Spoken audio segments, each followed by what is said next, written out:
So this next question also comes from the angular kinematics side of the worksheet, and it is question number 5. Question number 5 reads, in 1986, Fred Markham rode a bicycle that was pulled by an automobile 200 meters in 6.83 seconds. Suppose the angular speed of the bicycle's wheels increased steadily from 27 radians per second to 32 radians per second. Find the wheel's angular acceleration. So this question's a little bit tricky because that first sentence actually doesn't tell you the distance or displacement of the wheels. It tells you the distance and displacement of the automobile, which isn't helpful for finding the distance or displacement of the wheels. So that first kind of bit of information here is not actually very useful.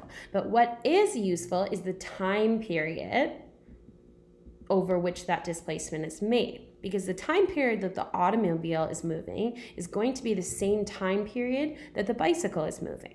Okay, so based on that information, we do have the time period that this angular acceleration occurred within, which is 6.83 seconds, which is the correct unit.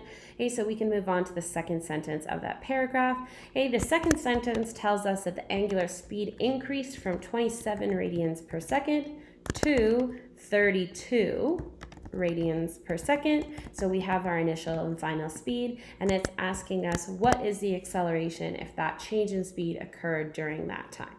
Okay, that should be a pretty straightforward formula to figure out, which is acceleration is equal to the change in speed, which is WF minus W0 divided by the time. And if you go ahead and plug those values into your calculator, you should end up with an answer of 0.732 radians per second squared.